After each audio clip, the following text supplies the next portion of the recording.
The Dark Scrolls. The parchment opens with the faint scent of iron and candle smoke. Within the cold vaults of England's memory, the story begins not with triumph, but with exhaustion. The 15th century lay in ruin.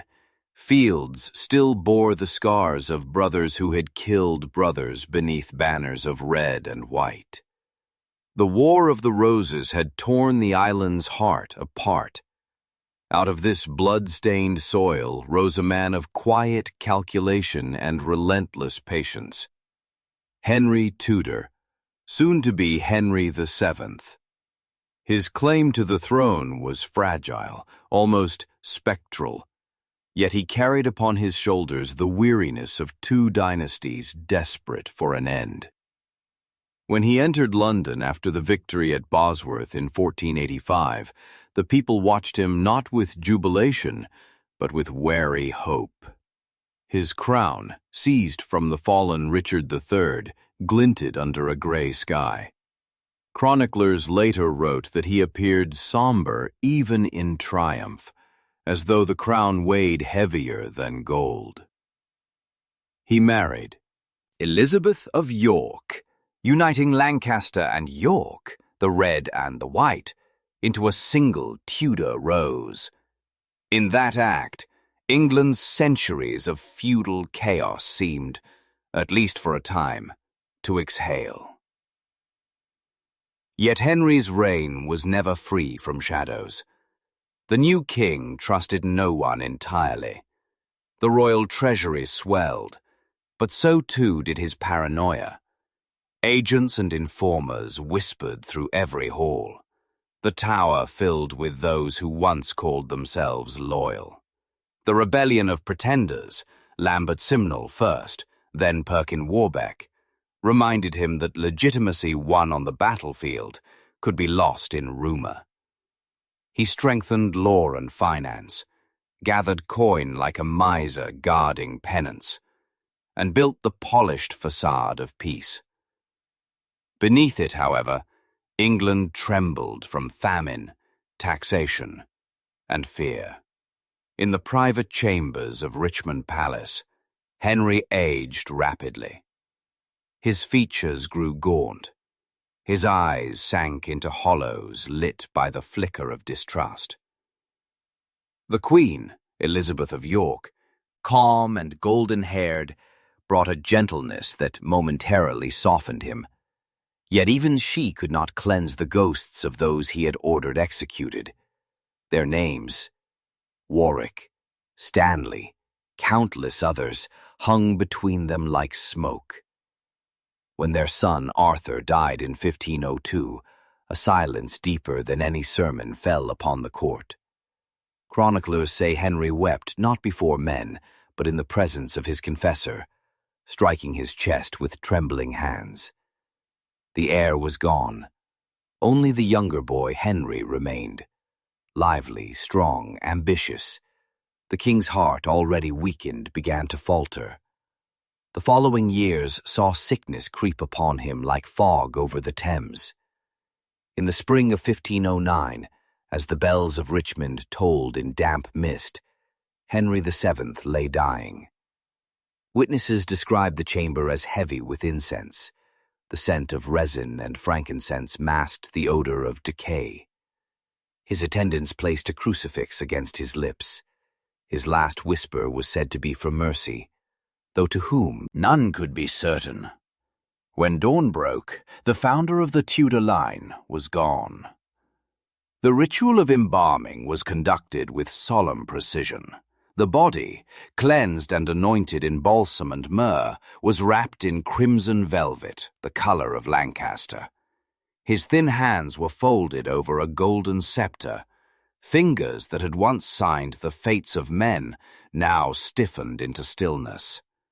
The coffin was sealed in lead to preserve it from corruption, and borne to Westminster Abbey. There, in the Lady Chapel he himself had commissioned, Henry VII was laid beside Elizabeth of York, who had preceded him in death 6 years earlier after the grief of childbirth. The tomb that shelters them gleams even in candlelight, alabaster and gilt, angels carved at the corners as if forever guarding the reconciliation of two roses. Yet those who study the records of the burial find curiosities, expenditures unaccounted for, relics removed, descriptions differing among witnesses. Some believe the ceremony concealed a hidden discord, nobles absent who should have attended, murmurs of rebellion already stirring beneath the marble calm. If such whispers were true, they foreshadowed what was to come. For in that same April of 1509, the dead king's surviving son ascended the throne as Henry VIII, and with him began the unraveling of the peace his father had so carefully constructed. The new monarch was everything his father was not: magnificent, impulsive, and hungry for glory. The people adored him at first sight. He rode through London like a vision of chivalric renewal, tall, broad-shouldered, the golden prince of a golden age. The realm, weary of caution, embraced excess. Music, sport, feasts, and pageantry filled the court, and the coffers Henry VII had guarded burst open in celebration. Yet within this brilliance smoldered a restlessness that no victory nor affection could satisfy. The early years were marked by optimism. He married Catherine of Aragon, widow of his late brother Arthur, sealing an alliance with Spain. For a while, prosperity bloomed, but ambition and the slow corrosion of vanity began their work. Henry desired a male heir, not for affection, but for the permanence of his line. When Catherine bore only a daughter, the queen's grace turned to weariness, and the king's heart drifted toward temptation. By the 1530s, England had entered the tempest that would alter faith and monarchy alike. To free himself from Catherine and wed Anne Boleyn, Henry tore the nation from Rome, founding the Church of England. Monasteries fell, their gold melted, their monks scattered. It was said that the bells of dissolved abbeys rang one last time in the wind, before silence reclaimed them. The king, now supreme head of his own church, believed himself chosen by divine will. Yet divine favor is a fickle crown. Anne Boleyn, the woman for whom he defied a pope, met the executioner's blade within 3 years.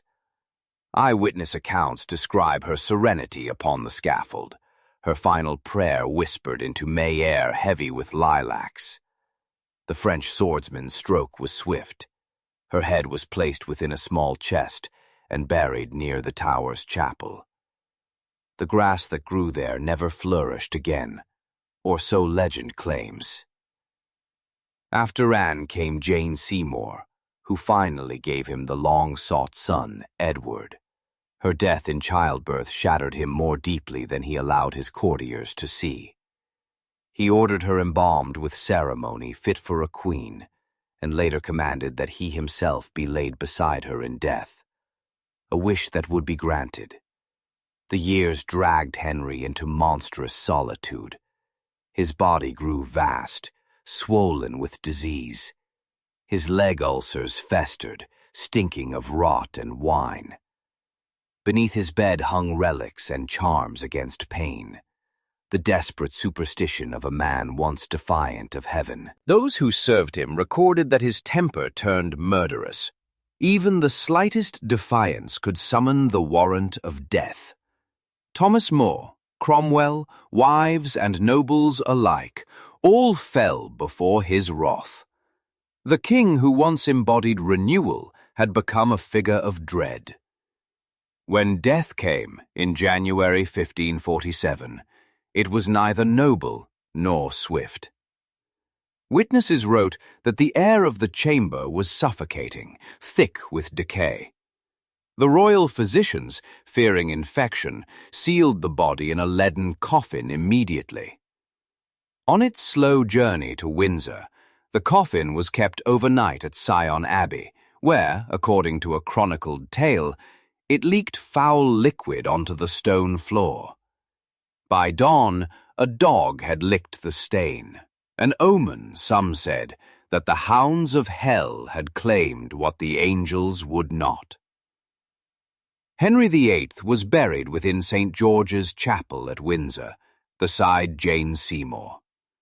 The grave is unmarked, save for a simple stone.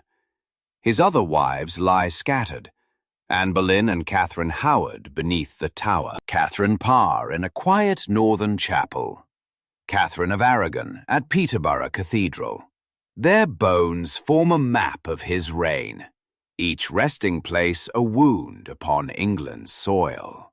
Those who wander Windsor at night claim to hear the echo of heavy steps in the chapel, the restless pacing of a man seeking his lost queen, or perhaps fleeing his own guilt.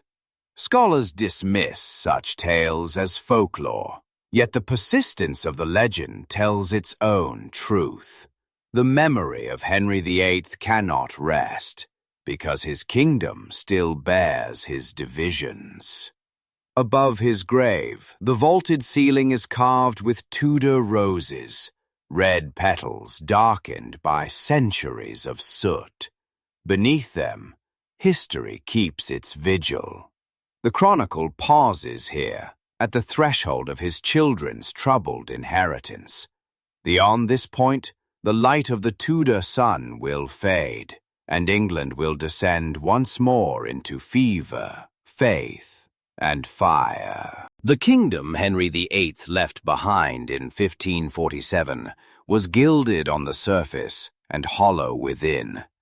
His coffers were strained by war and indulgence, the monasteries lay in ruins, and faith itself had been fractured into rival altars. On the throne sat his only legitimate son, a boy of 9, Edward VI, pale, intelligent, and already shadowed by sickness. The court around the child was a nest of ambition.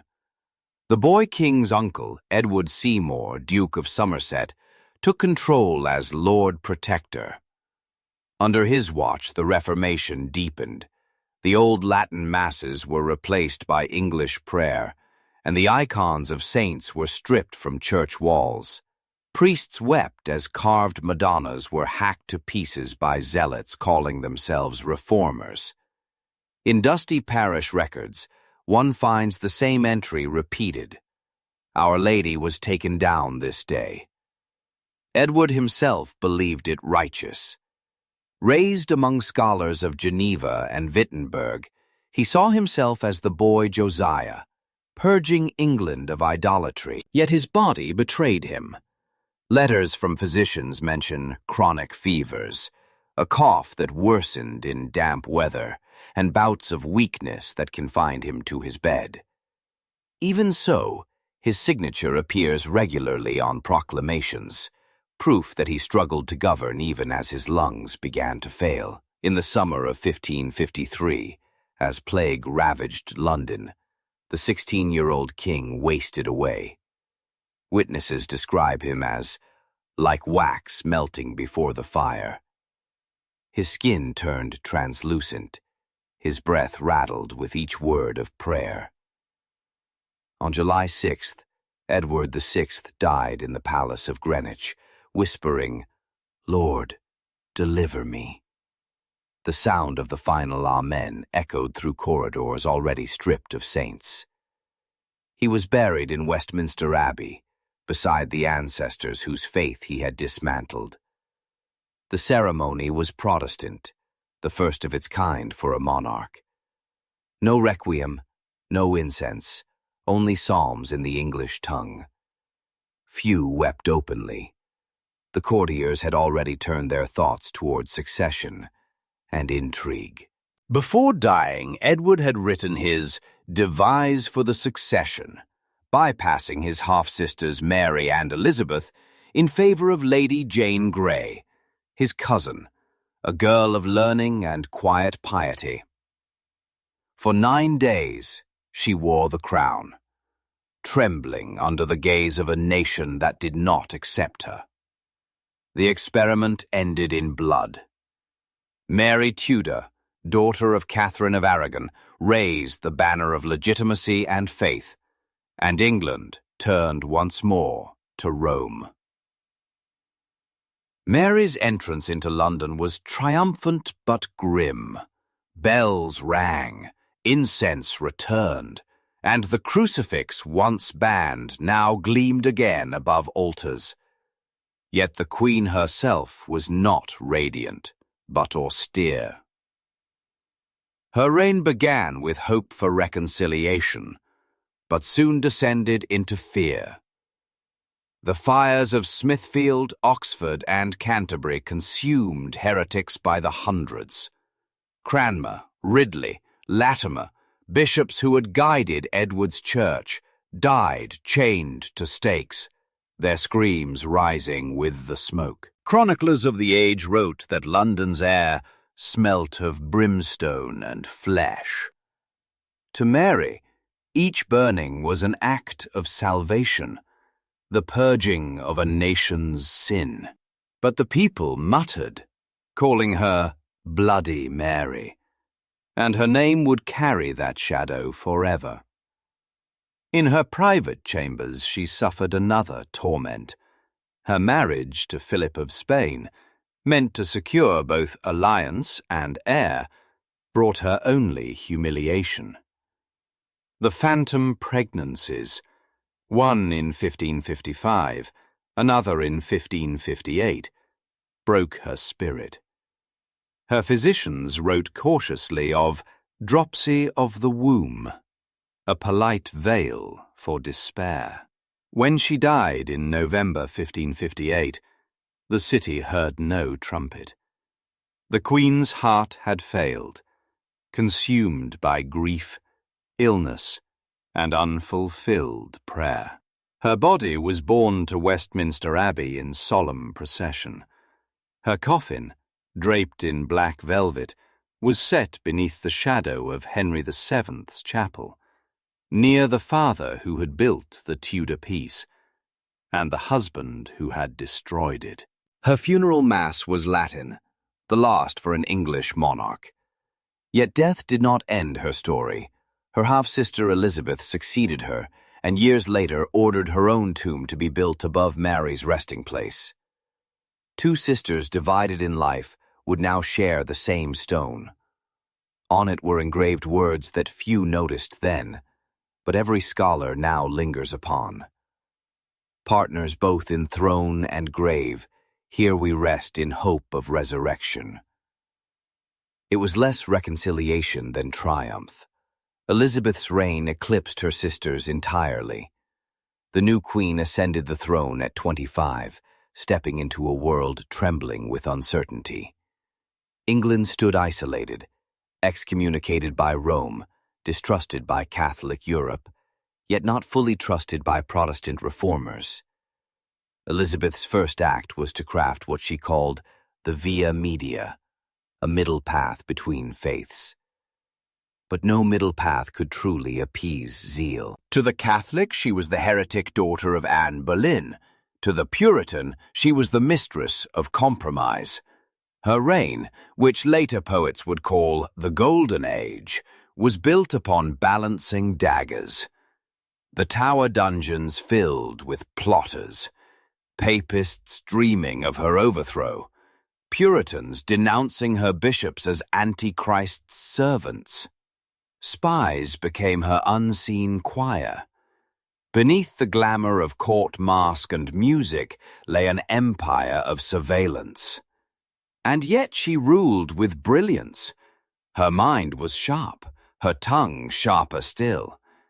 Ambassadors wrote of her as a woman of iron in a body of glass. She played nations against each other, France, Spain, Scotland, as though they were pieces on her private chessboard.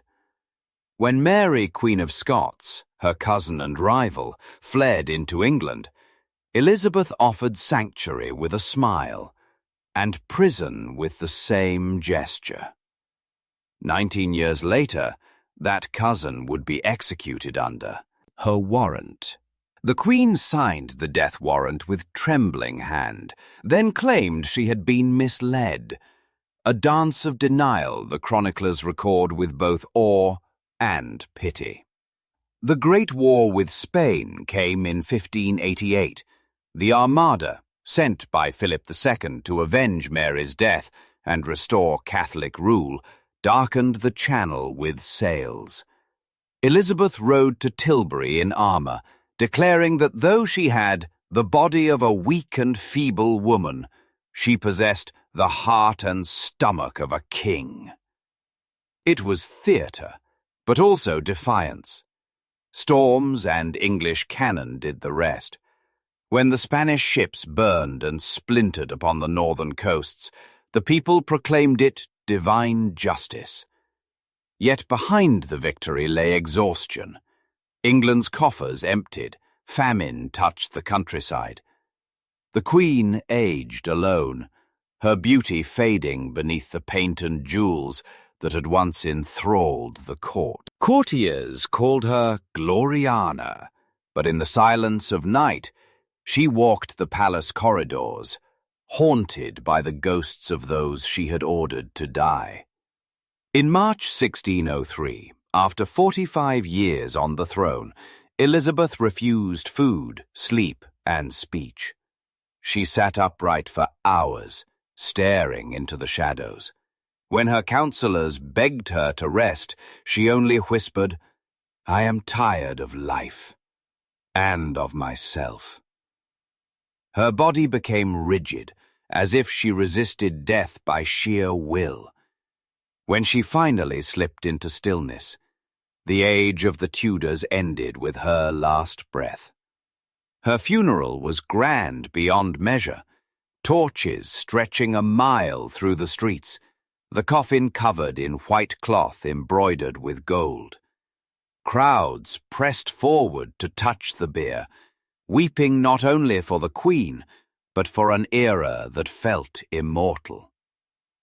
She was interred in Westminster Abbey, directly above the tomb of her sister Mary.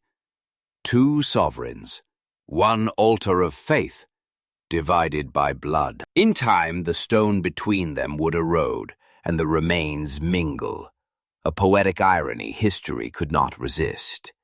With Elizabeth's passing, England faced a void. No child of her body would follow her. The Tudor rose had bloomed and died. The throne passed across the border to James VI of Scotland, who became James I of England, uniting the two crowns and beginning the House of Stuart. James entered London under banners proclaiming peace, yet suspicion followed him like a shadow. The son of Mary, Queen of Scots, he had been raised among Calvinists, but descended from Catholic martyrdom.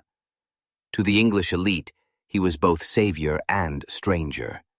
His reign promised unity, yet unease lingered beneath the silk of ceremony. He styled himself a scholar king. In his libraries he debated theology, wrote tracts on monarchy and witchcraft, and ordered the translation that would become the King James Bible. But his piety was marred by superstition. He believed himself chosen by divine right, and his obsession with witchcraft filled the courts with terror. Trials multiplied, the innocent burn with the guilty. Records from North Berwick tell of confessions extracted under torture, of women accused of conjuring storms to sink the royal ship. At court, James surrounded himself with favorites, young men of charm and beauty, whom he raised to titles and fortunes. Their influence sowed resentment among the nobles. Pamphlets circulated, some written in invisible ink, mocking the king's sweet boys. Yet the realm endured. Trade expanded, and colonies across the Atlantic began to take root. When plague struck in 1603 and again in 1625, James fled the city for safer air. It was there, at Theobald's palace, that sickness at last overcame him. Witnesses describe him as swollen, his tongue blackened by fever. The physicians bled him to no avail. In his final hours, He clutched the crucifix his mother had once kissed before her execution. The king who had feared witches Now feared the dark itself. After his death, the embalmers wrapped his body in fine linen, soaked with spices. He was carried to Westminster Abbey and laid near the tomb of Henry VII, symbol of a peace both dynasties had long sought, but never kept. Centuries later, when workmen accidentally opened his coffin, they found the features still recognizable, the beard intact, the crown settled crooked upon the skull. The air that escaped was said to carry the faint scent of myrrh. But the peace James had promised would not outlive him. His son, Charles I, inherited not stability, but a kingdom divided by creed and power. What followed would tear the monarchy from its ancient pedestal and drench the throne in blood. When the old king's coffin was sealed in the vaults of Westminster in 1625, the echo of the closing stone sounded like the tolling of a warning bell. His son, Charles I, stood beside the bier, his face unreadable, proud, delicate, and remote. Those who knew him said he was born for ceremony, but not for compromise. His father's silver tongue was gone. In its place reigned silence, principle, and an almost mystical sense of divine right. From the beginning, Charles's reign trembled on uncertain ground. The treasury was empty, the nobility restless, and the winds of faith still divided the land. The new king believed himself chosen by God, not by Parliament. To him, the crown was no office to be negotiated, but a covenant between heaven and one man alone. His marriage to Henrietta Maria, a French Catholic princess, widened the gulf between monarch and people. Her chapel at Somerset House glowed with incense and Latin chant, forbidden remnants of the old faith. Pamphlets denounced her as a papist serpent, whispering treason in the royal ear. Yet, by all accounts, their affection was genuine, a rarity among sovereign unions. They shared an almost private tenderness, born of exile within their own court. Charles's vision of monarchy was artistic, ceremonial, and absolute.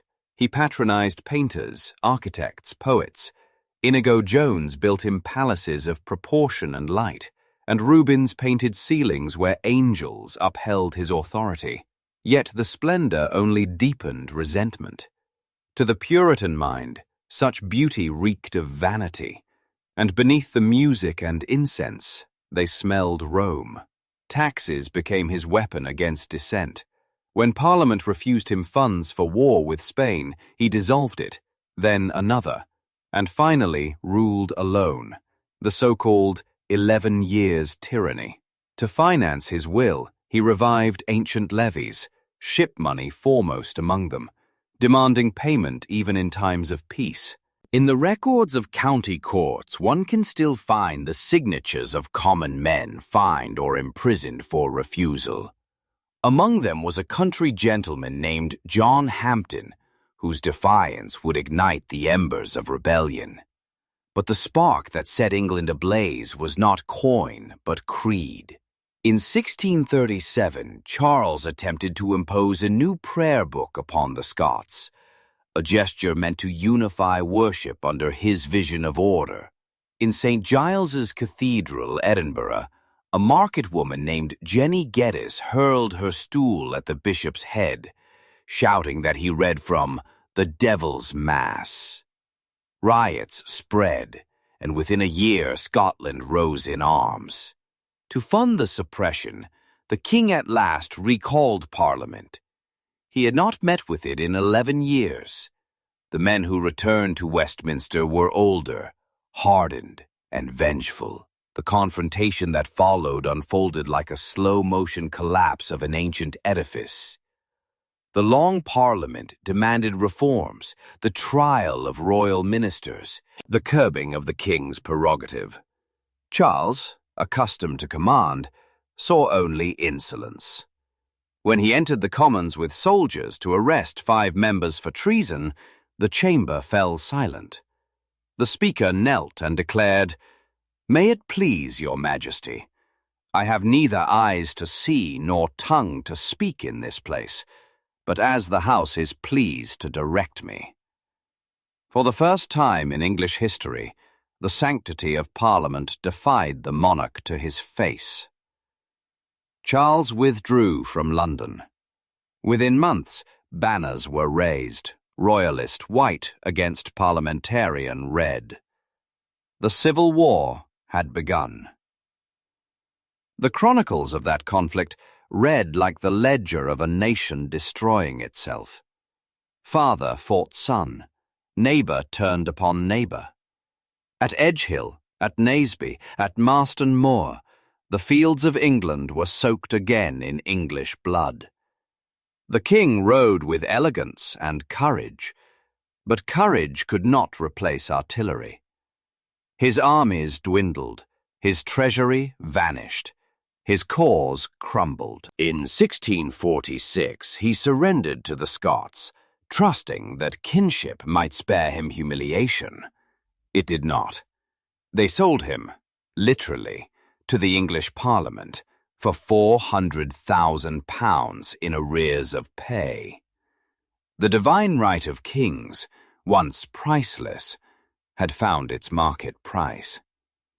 Imprisoned, first at Holdenby House, then at Carisbrooke Castle, Charles played his last game with dignity and deception.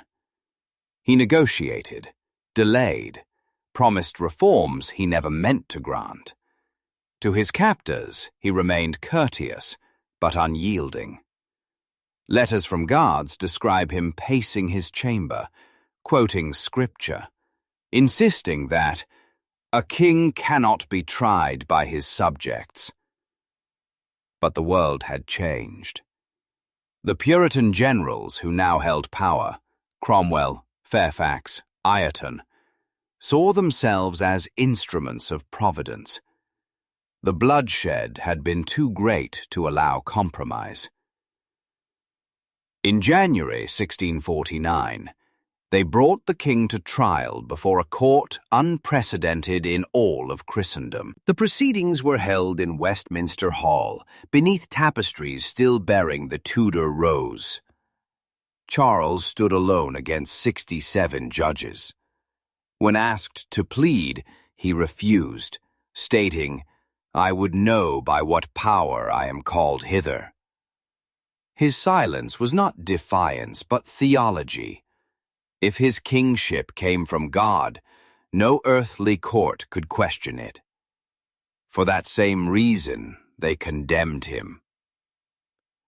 On the morning of January 30th, 1649, London awoke under a sky the color of lead. The air froze. The river lay still beneath thin ice. Outside Whitehall, a scaffold draped in black awaited. Soldiers lined the street to restrain the crowd. Some knelt and prayed. Others turned their backs so as not to see.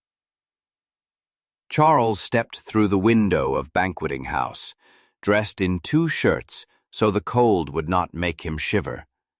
He would not have the people mistake it for fear. His hair was cropped short, his face calm. To Bishop Juxon, he whispered one final word: "Remember." Then he laid his head upon the block. The executioner's axe fell with a single blow. A sigh, vast and dreadful, moved through the multitude. From the severed neck rose a plume of white vapor, breath or soul, none could tell. The executioner lifted the head, crying, "Behold the head of a traitor!" But few answered. Many wept. Others prayed. Some fled. The king's body was placed in a lead coffin, and buried, secretly, at St. George's Chapel, Windsor, beside Henry VIII and Jane Seymour.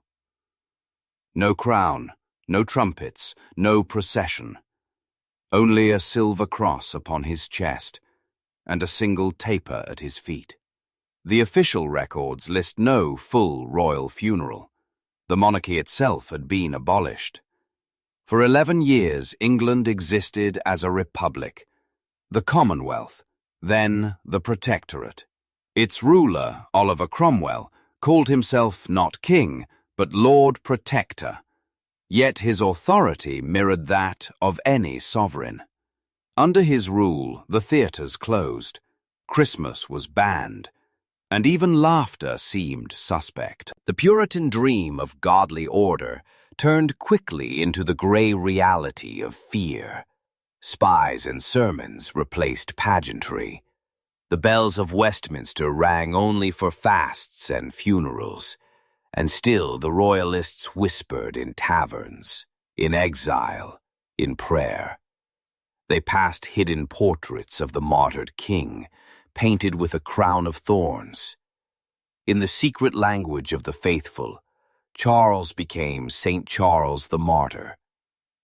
When Cromwell died in 1658, his embalmed body was interred with pomp in Westminster Abbey, a usurper buried among kings. But the order he forged collapsed within 2 years. England, weary of righteousness and ruin, called for a monarch once more. In 1660, Charles II, son of the executed king, returned from exile to the thunder of bells and bonfires. His first act was both filial and political. He ordered his father's memory exalted, his murderers condemned, and the monarchy restored in full majesty. Yet beneath the laughter and music of the Restoration, the kingdom still reeked of old graves. Charles II embodied contradiction, a ruler who had learned from exile that power survives best when it wears a smile. The years of wandering in France and the Low Countries had taught him diplomacy born of desperation. He danced, jested, and charmed, but behind his eyes lay the caution of one who had seen his father die upon a scaffold. He reopened the theatres, welcomed poets and scientists, and turned Whitehall into a carnival of wit and sin. Courtiers dubbed him the Merry Monarch, yet the merriment was a veil over decay. Plague struck in 1665, killing 1 in 5 Londoners. The Great Fire followed in 1666, reducing the city to ash. In the chronicles of the time, sermons warned that divine wrath still haunted the royal line. Charles survived them all: plague, fire, and conspiracy. He restored stability, but never trust. Secret treaties bound him to Catholic France. Whispers accused him of plotting to subvert Protestant England. When his illegitimate children multiplied and his lawful queen remained barren, succession again darkened the horizon. In February 1685, after an evening of courtly diversion, the king suffered a sudden seizure. Witnesses describe him gasping for air, crying for forgiveness. He lingered 4 days, then murmured the last of his wit. "I am sorry, gentlemen, for being such a long time dying." In his final hour, he secretly received the rites of the Catholic Church, the faith his ancestors had destroyed, and his enemies feared he had never abandoned. He was buried in Westminster Abbey, beside his father's hidden tomb. The coffin was plain, wrapped in black velvet. When the last stone sealed his chamber, a century of royal blood and rebellion seemed at last to find rest. But rest was not granted. His brother, James II, succeeded him, a man of courage but no tact, devoted openly to the Catholic faith in a nation that would not forgive it. Within 3 years, the storm that had decapitated one Stuart swept another from the throne, though this time without axe or scaffold. The glorious revolution of 1688 ended the line's dominion. James fled to France, dying in exile at the chateau of Saint-Germain-en-Laye in 1701. His body was placed in a lead coffin within the chapel there, awaiting transport to England that never came. During the French Revolution a century later, the tombs were desecrated, his bones scattered by mobs who neither knew nor cared whose dust they profaned. Thus the last true Stuart king vanished into the soil of a foreign land, his crown inherited by another branch, his dynasty reduced to memory and myth. And so the parchment closes on the age of Tudors and Stuarts, 2 houses joined by blood and undone by belief. Their monuments still line the aisles of Westminster, marble faces serene above the earth that once shook with their names. Tourists walk those corridors now, unaware that beneath each step lie chambers filled with silence. Lead coffins, stacked like forgotten scripture. Sometimes, when the abbey is empty and the candles gutter low, a faint echo passes through the vaults, a whisper of Latin prayer, a rustle of silk, the soft clink of a crown sliding from cold fingers. Whether memory or imagination, none can tell. But those who have heard it swear that the sound comes from the Lady Chapel, where 2 roses, red and white, still bloom in eternal twilight. The vaults beneath Westminster had fallen silent, yet the echoes of regicide and exile still murmured in England's blood. The death of Charles II had closed 1 century, but not the wound it left behind. When his brother James II mounted the throne in 1685, the nation watched with unease, as if an old ghost had returned to claim its unfinished debt. James was no libertine like his brother. He was disciplined, austere, and unbending. To some, these were virtues. To many, portents of tyranny reborn. The England he inherited had endured plague, fire, and war. Yet the threat that now terrified it most was spiritual. The people whispered that their king prayed not to the God of England, but to the Pope of Rome. It was not merely rumor. Within months, James reintroduced Catholic officers into his army, opened diplomatic doors to France, and ordered the repeal of penal laws against recusants. He argued for tolerance, yet his motives reeked of restoration, a return to the old church his ancestors had shattered. In the chapels of London, ministers thundered warnings that the Antichrist wore a crown. The rebellion came swiftly. The Duke of Monmouth, an illegitimate son of Charles II, landed in Dorset proclaiming himself rightful king. He marched beneath a banner embroidered with the words, "For the Protestant religion." But rebellion born of zeal rarely ends in triumph. At Sedgemoor, his ragged army was crushed. Monmouth fled, was captured, and pleaded for mercy. James refused. The executioner's axe struck twice before severing the head, a clumsy echo of Whitehall 40 years before. The vengeance that followed was monstrous.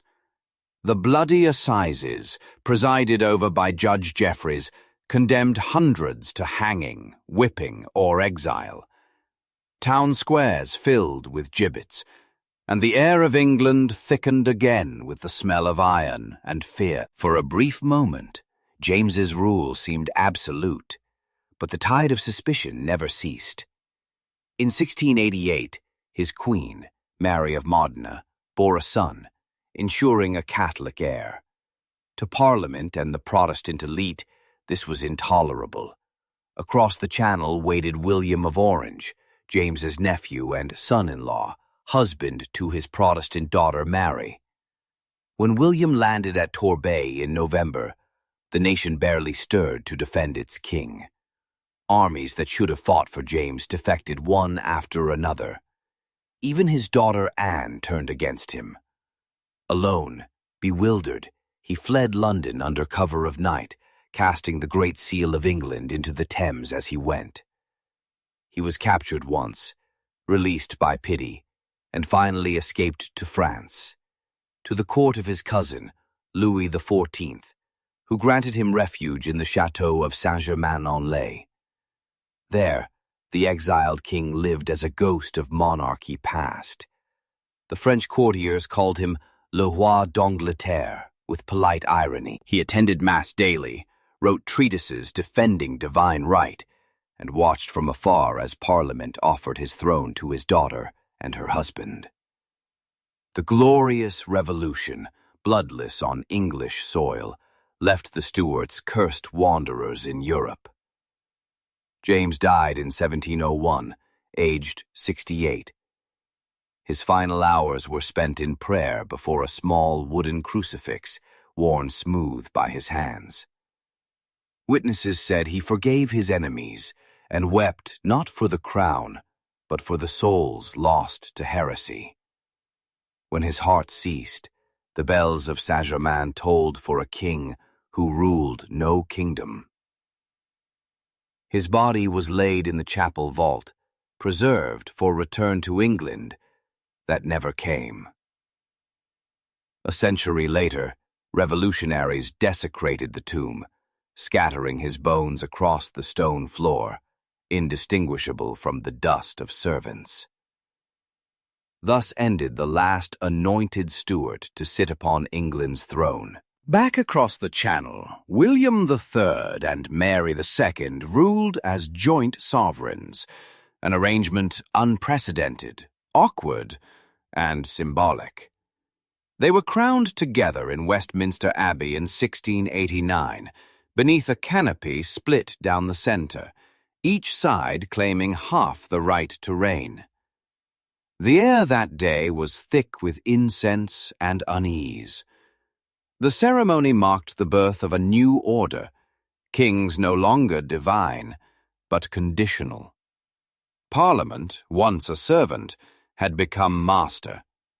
William was a soldier and a statesman, cold, efficient, and deeply private. Mary, warm and gracious, balanced his severity. Yet their union bore no children, and their reign was one of endurance more than glory. Abroad, William fought the ambitions of France. At home, he fought the lingering shadow of his father-in-law. The exiled Jacobites, loyal to James and later to his son, plotted endlessly to restore their rightful king. One such rising came in 1689 in Scotland, where the Highland clans raised the banner of the White Rose.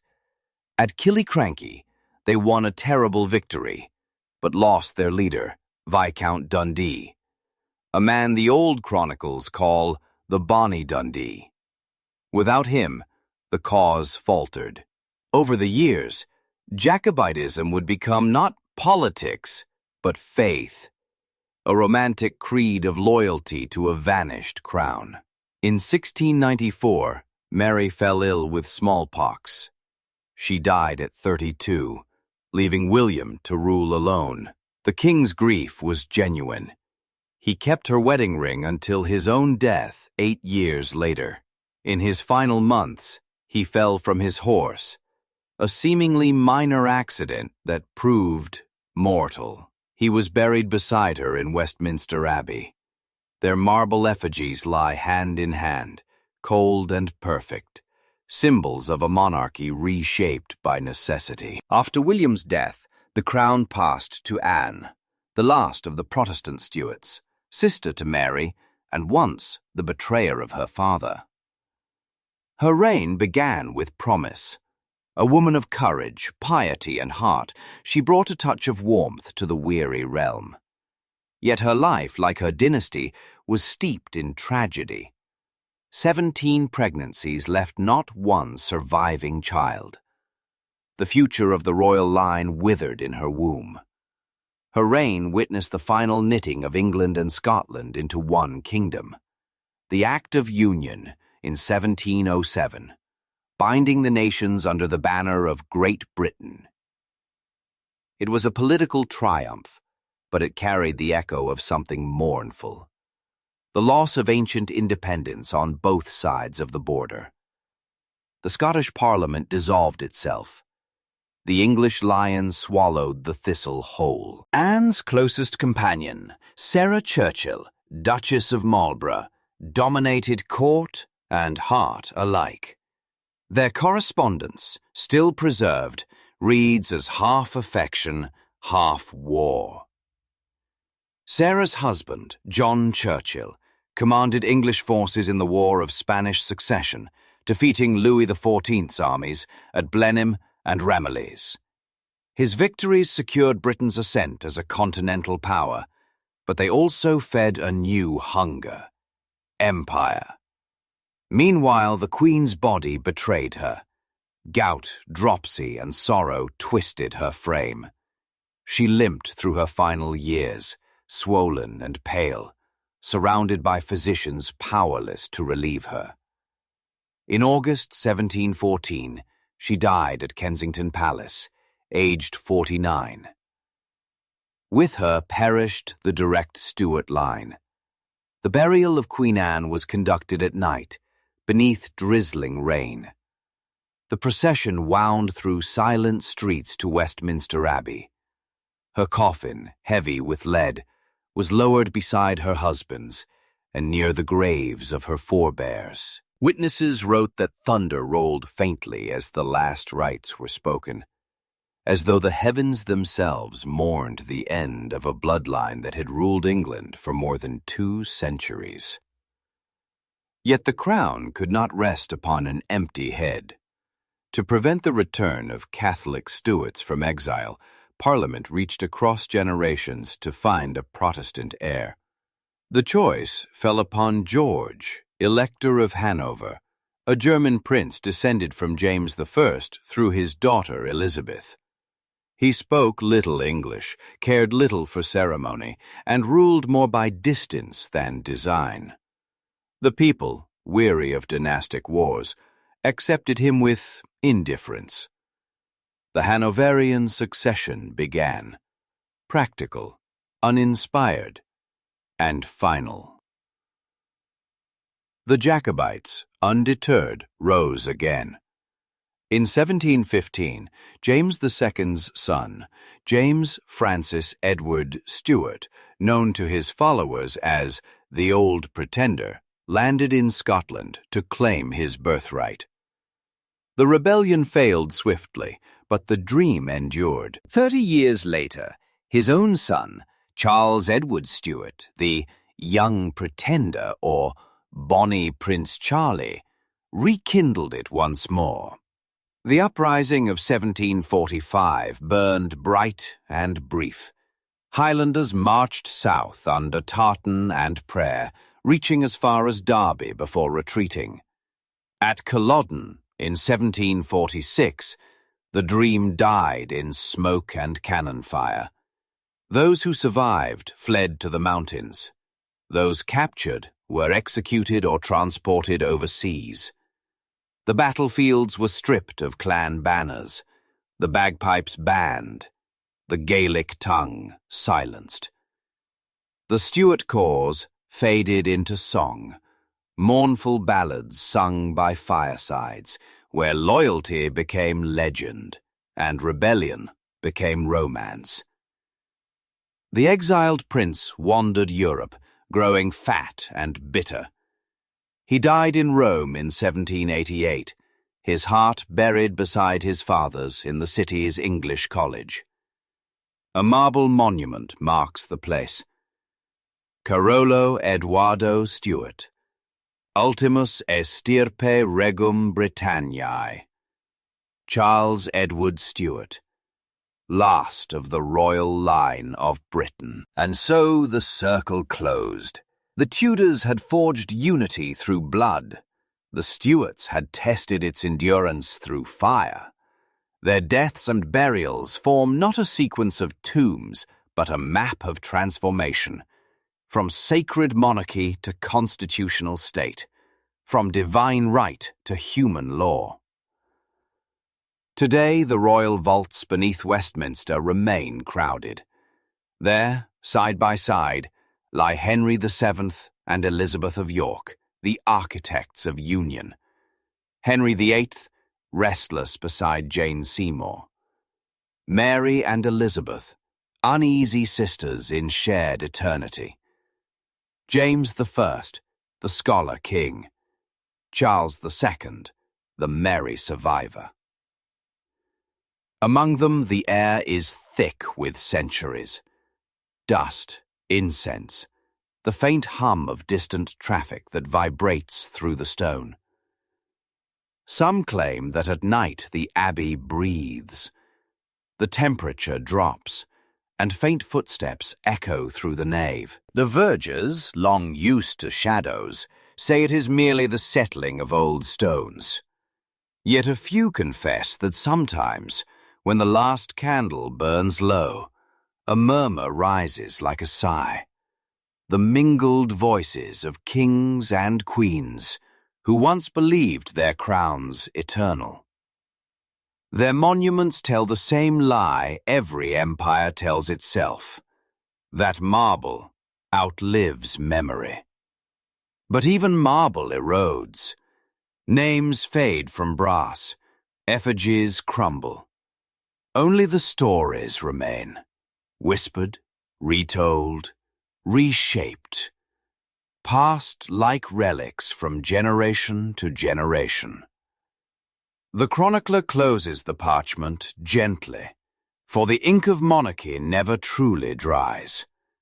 Beneath its lines linger the scent of roses, one red, one white, mingling still in the dim cathedral air. Morning light creeps through the stained glass of Westminster Abbey, pale and filtered like breath on frost. The stone floor glows faintly where the sun touches it, and each slab bears a name once spoken in command. Henry Rex, Elizabeth Regina, Carolus, Maria, Jacobus. The visitors who pass here see only monuments. Yet beneath these aisles lies an empire of silence, the buried kingdom of England's crowned dead. 3 centuries have passed since the last Stuart fell asleep in exile, but time in this place does not obey the outside world. It moves like dust, slowly, softly, circling the vaulted air. Beneath the Lady Chapel, beyond the grills of wrought iron, rest the founders of the Tudor peace. Henry VII and Elizabeth of York lie together beneath a canopy of gilt and angels. The marble effigies clasp hands eternally, though their marriage in life was forged more by necessity than love. The Latin inscription still gleams faintly. Ex quorundam sanguine pax Angliae nata est. From their blood, the peace of England was born. But peace is a fragile child. In the stillness around their tomb, one might imagine the faint sound of quills scratching, the endless rewriting of that promise. The archivists who open Henry's ledgers see numbers, taxes, fines, the architecture of order built on fear. The scholars who read Elizabeth of York's letters find gentleness and grief, a queen caught between husband and history. Together they began a dynasty. Together they sleep beneath the floor, where pilgrims whisper prayers they no longer understand. A few steps away lies Henry VIII, the colossus who devoured that fragile piece.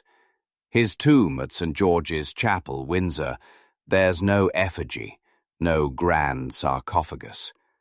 Just a simple stone marks the spot above his buried coffin.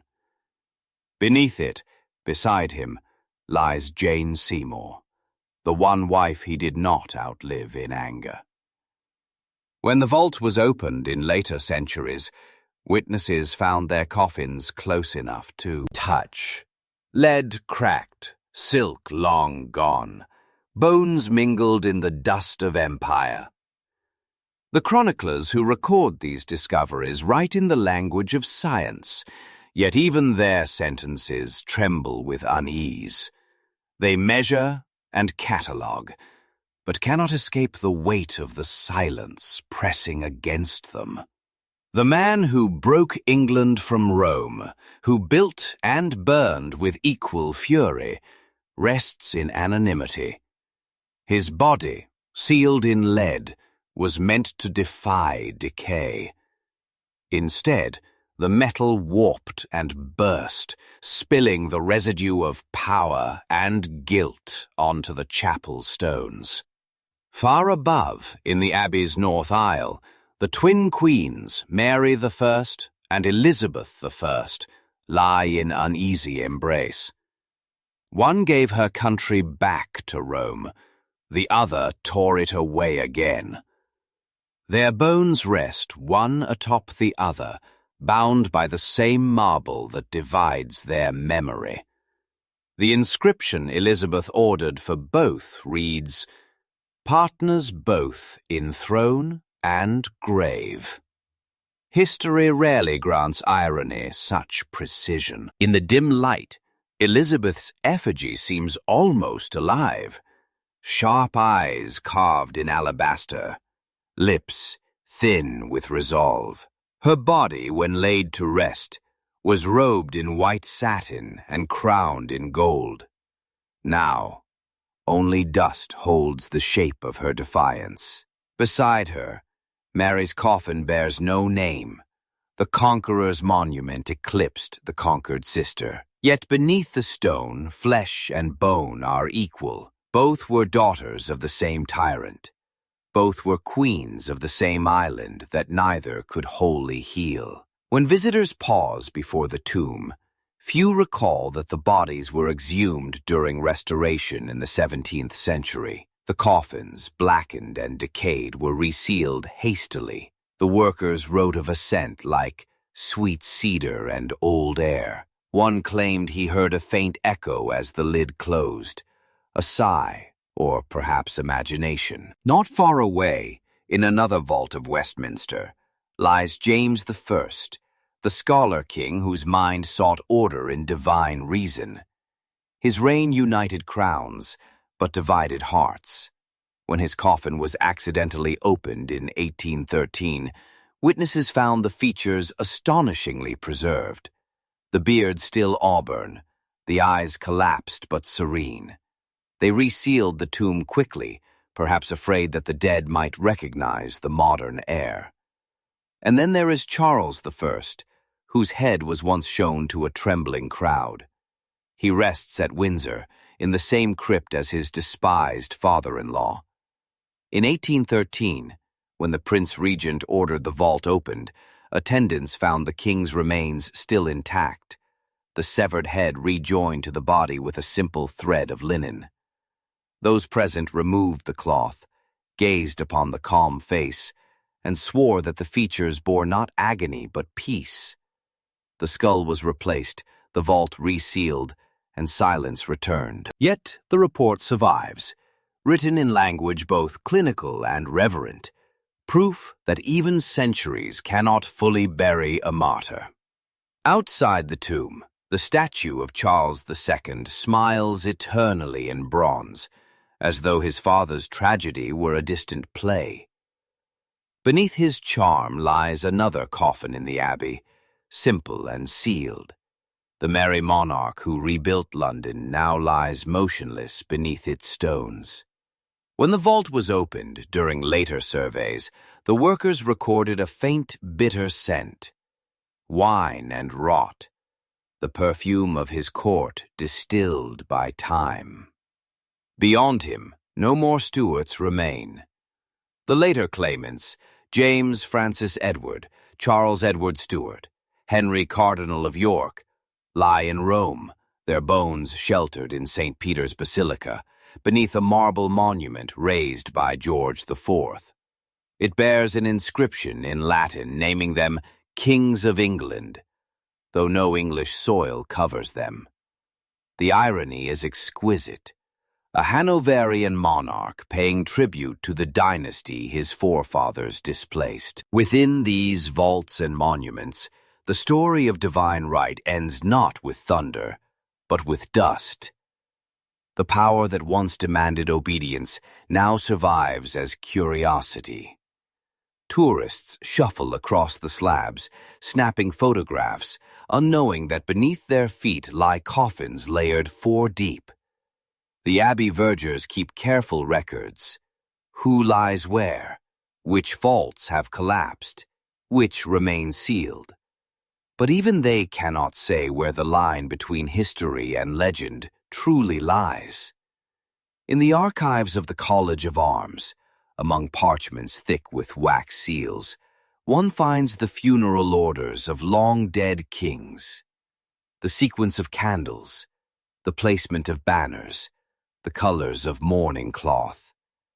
The precision is beautiful, almost mathematical, as though control could defeat decay. Yet outside those instructions, nature continues her quiet conquest. Wood rots, lead buckles, silk turns to dust. Only the Latin survives, faintly, like breath on glass. Every few decades, restorers descend into the crypts to inspect the ancient coffins. They wear masks, gloves, lights on their foreheads, intruders in a realm that does not welcome light. They whisper without meaning to. One by one, they record what they see. A bone here, a fragment of crown, a velvet shroud that collapses at the touch. Above them, the choir sings evensong. The sound filters down like water through stone. The living and the dead share the same hymn, each on different verses of time. And outside, the city continues to move. Carriages once, cars now, circling the abbey like planets around an old star. Monarchs come and go. Some are loved, some endured, some merely tolerated. Yet each at the end joins the same republic beneath the floor. No divine right, no empire, no prayer can prevent that union. Still, England remembers. Each coronation, each royal wedding, each national mourning draws its lineage back through these tombs. When the trumpets sound in Westminster, they wake echoes older than the nation itself. The bones of the Tudors and Stuarts do not stir, but something in the air changes, the faint vibration of memory reclaiming its breath. Historians call it continuity. Poets call it haunting. The abbey keeps no opinion, it simply endures. And yet, even endurance has a heartbeat. The last chroniclers of the royal dead, antiquarians, restorers, archaeologists, write with the precision of surgeons and the awe of believers. They trace how Henry VII's Lady Chapel cracked during the Blitz, how Elizabeth's tomb was cleaned of soot, how Charles I's coffin was resealed after inspection. Each act of preservation is a confession that the living cannot bear to let the past entirely die. From time to time, the gates of the royal vaults open to state commissions. The lamps flicker on ancient lead, the temperature drops, and the air turns heavy. Not foul exactly, but old. Those who enter often speak of the same sensation, an awareness, a weight, as though unseen eyes observed from the dark. When they emerge, they seldom describe it fully. Some things belong to silence, And so the scroll closes upon the long procession, from Henry VII's cautious founding to the Stuart exile. Their reigns shaped the England that outlived them, law replacing decree, parliament binding crown, conscience battling command. What began in ambition ended in accountability. The divine became constitutional, the throne became human. Yet, for all that, something of the sacred remains. When the abbey choir sings at twilight, the sound ascends through air that has known the breath of kings.